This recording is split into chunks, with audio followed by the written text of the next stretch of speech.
Okay, well, this is going to be our first lesson that kind of adds a little bit to what your textbooks talks about. And this is something that will be on your quiz. You'll need to make sure you're comfortable with that, and that's setting tabs. And the idea behind setting tabs is when you want to make a single-spaced list of items in which those items are in different columns. And let me just kind of give you an idea of how not to do it. Let's assume at this point that we're going to go ahead and make a price list. And so I'm going to go ahead and turn centering on, and I'm going to use my shortcut key, which is Control-E, and I'll just type price list. Of course, I'll try to type it correct here. Now, if I wanted to have a couple of columns here, let's just say in this case we're selling chickens. I wanted to have a column of the chicken breed that we're selling, and then over to the right of that, a column of the price. A lot of people make the mistake when they're trying to put things in columns is just press the space bar a whole lot of times. And maybe we'll type Rhode Island Red here. And then they hit the space bar 1,000 times. And they type the price. Well, first off, not only is that not very proficient, but it takes forever, and really the things just never line up properly. So the proper way to do that is to set tabs. Now, when you're setting tabs, you need to make sure your ruler is on, and if your ruler isn't on, you go into the View menu and you turn it on. In this case, it is on. Then you'll notice that the ruler, every ½ inch has a little mark, and that little mark actually represents the default tab stops. And so one approach would be just to use the default tab stops, hit the tab key a couple times, type the Rhode Island Red again,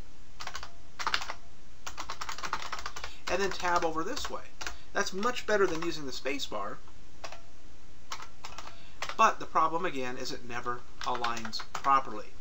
We want to actually set two tabs. We don't want to have to hit the tab key twice to jump over here to, or 3 times to jump over to type Rhode Island Red, and I don't want to hit the tab key several times afterwards.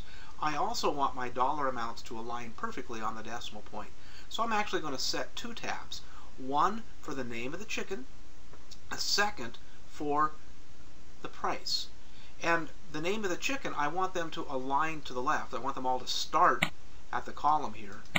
But the price list, the individual prices, I want them all to align according to the decimal point. So I'm going to set a left tab for the chicken names and a decimal tab for the chicken prices. I do that by going over here to the tab marker.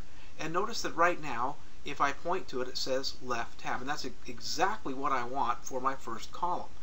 Now, a lot of people make the mistake of dragging. You don't drag now. You just go to the place on the ruler where you want to set the tab. In this case, I'm going to go to 1½ inches, and I'm going to click. Now, when I do that, the tab marks at a ½ inch and 1/2 disappeared, and I have an L representing a left tab at the 1½ inch mark, which is exactly what I want. Now, for the second column, I want a decimal tab. So I'm going to change the tab type. I'm going to click on this. That becomes a center tab when I click it once. I click it again, it becomes a right tab. These are all the different alignments you can have for your tab stops. Finally, I click it one more time and it says a decimal tab. That's exactly what I want. So I'm going to set that at about 5½ inches. So I have a left tab at 1½, a decimal tab at 5½. Now when I press the tab key, it jumps right to the first tab stop. Boy, I can't type today. I hit the tab after I type Rhode Island Red. It jumps right to the tab stop. And here I can go ahead and put in the price. Now if I do another one here, tab again, notice it's aligned to the decimal point. And finally one more.